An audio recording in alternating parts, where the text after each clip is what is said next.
እቺን ክርስቲያን የምትመስል መናፍቅ ተኩላ ላስተዋውቃችሁ ነው የመጣሁት። እንዲህ መስቀል አድርጋ ነጠላ ጣፍታ ስትናገር ለማያውቃት ሰው ክርስቲያን ኦርቶዶክስ ተዋህዶ አማኝ ትመስላለች። ግን እልም ያለች ጭልጥ ያለች መናፍቅ ከሃዲ መሆኗን በእያንዳንዷ ስራዎቿ ላይ በማስረጃ አሳያችኋለሁ። እቺ የምትመለከቷት ሴት አነጋገሯ፣ አለባበሷ የክርስቲያንን ይመስላል። በዚህም ደግሞ ተታላችሁ በየኮሜንቱ ላይ የምትናገሩ ክርስቲያኖችን ተመልክቻለሁና እቺ ሴት የምትናገረውን ሰምተን እንምጣና ሐሳባችንን እንሰጥበታለን። የኛ የኦርቶዶክሳውያን ችግር ምን እንደሆነ ታውቃላችሁ? ሲጀምር ምን አለች? የኛ የኦርቶዶክሳውያን ችግር ምን እንደሆነ ታውቃላችሁ ብላ ተናገረች። እኛ ብላ ኦርቶዶክስ እንደሆነች እያስመሰለች እየተቀለለች ነው በሷ ቤት። በደም ስሙ። ኢየሱስን እንሰብካለን እንላለን፣ ነገር ግን ወንጌላችን ማርያም ናት። ክርስቶስ የቤተ ክርስቲያን መሰረት ነው እንላለን፣ መሰረቷ ግን ማርያም ናት። ወንጌልን አንሰብክም። ኢየሱስን እንሰብካለን እንላለን፣ ነገር ግን ወንጌላችን ማርያም ናት ብላ ተናገረች። ምን ማለቷ ነው?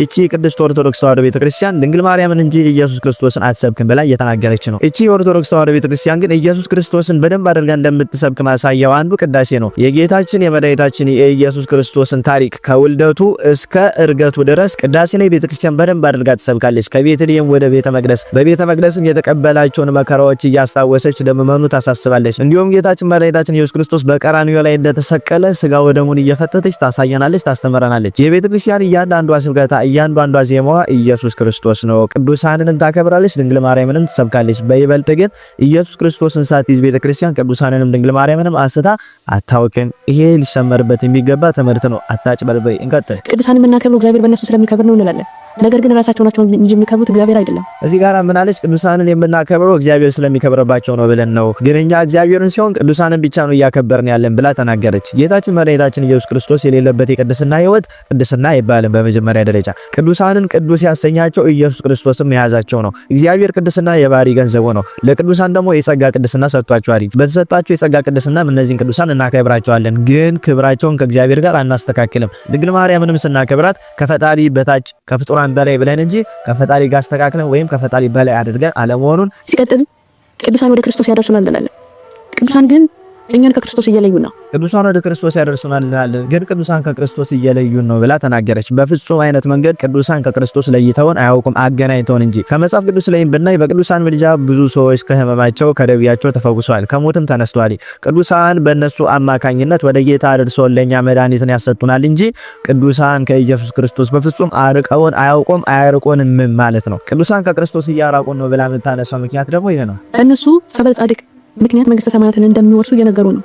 ክርስቶስ መስቀል ላይ የሞተላችሁ በከንቱ ነው እያሉ ነው። ምን ምክንያት አነሳሽ? ቅዱሳን ከክርስቶስ እየለዩ ነው ለሚለው ጸበል ጻድቅ እያላችሁ ያ ጸበል ጻድቅ ደግሞ መንግስተ ሰማያት ያገባቸዋል እያላችሁ ቅዱሳን የክርስቶስን ቤዛነት እየሸፈኑ ነው፣ በጸበል ጻድቅ መንግስተ ሰማያት ትገባላችሁ እያላችሁ ትሰብካላችሁ ብላ ተናገረች። በፍጹም ቤተክርስቲያን እንዲህ ብላ አታውቅም። የቅዱሳን ቃል ኪዳን የሚሆን የቅዱሳን ምልጃ ንስሐ ከገባንና ከጌታ ጋር ታርቀን ቅዱስ ስጋውን ክቡር ደሙን ከተቀበልን ብቻ ነው የሚሰራው። ይሄንን ማወቅ አለብን። በቅዱሳን ስም የምናደርጋቸው እያንዳንዱ እንቅስቃሴ ወደ ኢየሱስ ክርስቶስ መርተውን ከኢየሱስ ክርስቶስ ያስታርቁናል እንጂ ራሳቸው ብቻቸው የኢየሱስ ክርስቶስን ስጋና ደም ተክተው መንግስተ ሰማያት ያገቡናል ብለን የተናገርንበት አንድ ቦታ የለም፣ አይኖርም። እንቀጥል። እስከ መቼ ድረስ ነው እኛ ራሳችንን የምንሸውደው? ቆይ እኛ ኦርቶዶክሳውያን እስከ መቼ ነው ራሳችንን የምንሸውደው?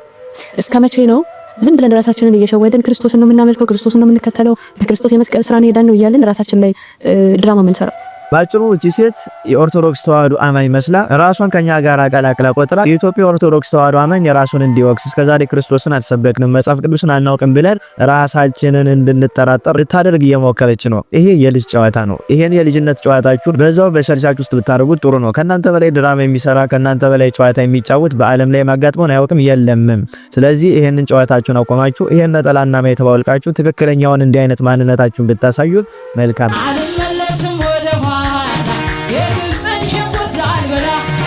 ስለዚህ ራስሽ ላይ ድራማ መስራቱን አቆመሽ ወደዚች ቅድስት ቤተክርስቲያንና ተዋህዶ ሃይማኖት ብትመለሺ በስጋሽም በነፍስሽም ትጠቀሚያለሽ። ስለዚህ እቺን መናፍቅ ለምድ የለበሰች ተኩላ ተመልክታችሁ ምዕመናን ጥርጣሬ እንዳይገባችሁ፣ ሁለተኛም ይሄንን ተኩላ መናፍቅም ከራሳችሁ ፔጅ ለማራቅ ሞክሩ።